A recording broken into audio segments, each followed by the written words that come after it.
কালি আমি দেখিছোঁ যে বীৰ লাচিত সেনাৰ মুখ্য সচিব ৰন্তু পানী ফুকনক কালি গ্ৰেপ্তাৰ কৰিছে।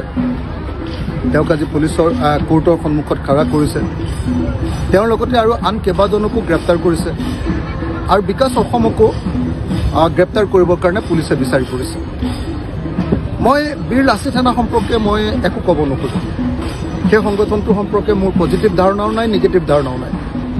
কিন্তু এটা কথা খাটাং আপোনালোকে থাকিব পাৰে যে এই সময়ত যে তেওঁলোকৰ ওপৰত আক্ৰমণ কৰা হৈছে, মাত্ৰ এমাহ বা ডেৰ মাহৰ আগত বীৰ লাচিত সেনা সম্পৰ্কে অসমৰ মুখ্যমন্ত্ৰীয়ে বৰ ডাঙৰ ডাঙৰ ভাল ভাল কথা কৈছিলে যে অসমৰ জাতীয় সংগঠন মানে বীৰ লাচিত সেনাৰ নিচিনা হ'ব লাগে বুলি তেওঁ প্ৰশংসা কৰিছিল। মাত্ৰ এমাহৰ ভিতৰত তেওঁ কথা বদলাই এতিয়া সেই সংগঠনটোক নিষিদ্ধ কৰিবৰ কাৰণে কিয় ক'লে? বীৰ লাচিত সেনাই পইচা তোলে, আগতেও তোলে, এতিয়াও তুলি আছে। হয়, ময়ো জানো যে তেওঁলোকে পইচা তোলে আৰু ভাল নকৰে, মই এইটোও জানো। কিন্তু এই মুহূৰ্তত তেওঁলোকক কিয় গ্ৰেপ্তাৰ কৰিছে তাৰ প্ৰধান কাৰণ বেলেগ একো নহয়। সকলো সংগঠনবিলাকে লাহে লাহে জুবিনদাৰ ন্যায়ৰ কাৰণে মাত পাতিবলৈ সংগঠিত হ'বৰ কাৰণে একলগ হ'বৰ কাৰণে আৰম্ভ কৰিছিলে আৰু সেই ক্ষেত্ৰত বিকাশ অসমে এটা ভূমিকা গ্ৰহণ কৰিবলৈ চেষ্টা কৰিছিলে।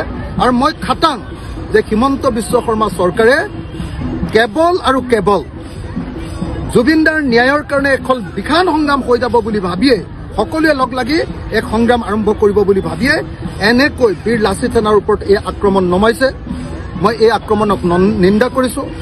মই ৰন্তু পানী ফুকনক মুকলি কৰি দিবৰ কাৰণে দাবী জনাইছোঁ আৰু বিকাশ অসমকো গ্ৰেপ্তাৰ নকৰিবৰ কাৰণে দাবী জনাইছোঁ। কিন্তু একেটা সময়তে মই কওঁ, কিন্তু বীৰ লাচিত সেনাৰ প্ৰত্যেকজন সদস্য আপোনালোকেও যথেষ্ট গণ্ডগোল কৰিছে, উচ্ছৃংখলতা কৰিছে, পইচা পাতি সঁচাকৈ আপোনালোকে যিধৰণে মানে দাদাগিৰি কৰে, এটা ভাল কথা নহয়।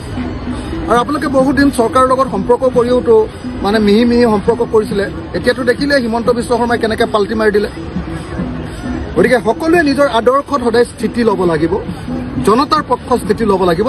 মই এই মুহূৰ্তত বীৰ লাচিত সেনাৰ বিকাশ অসম আৰু ৰন্তু পানী ফুকনক মুকলি কৰি দিবৰ কাৰণে, বিকাশ অসমক গ্ৰেপ্তাৰ নকৰিবৰ কাৰণে আৰু ৰন্তু ফুকন আৰু তেওঁৰ সহযোগীসকলক মুকলি কৰি দিবৰ কাৰণে দাবী জনাইছোঁ। আৰু মই অসমৰ সকলো জাতীয় জনগোষ্ঠীয় সংগঠন, সকলো মানুহ, সকলো ৰাজনৈতিক দল, সকলোকে মই আহ্বান জনাইছোঁ, আহক আমি সকলোৱে মিলি জুবিনদাৰ ন্যায়ৰ কাৰণে সংগ্ৰাম গঢ়ি তোলো, আন্দোলন গঢ়ি তোলো। যেতিয়ালৈকে এই সংগ্ৰাম গঢ়ি নুঠিব তেতিয়ালৈকে কেতিয়াও এই বিজেপি চৰকাৰে ন্যায় নিদিয়ে। ধন্যবাদ। জয় অসম।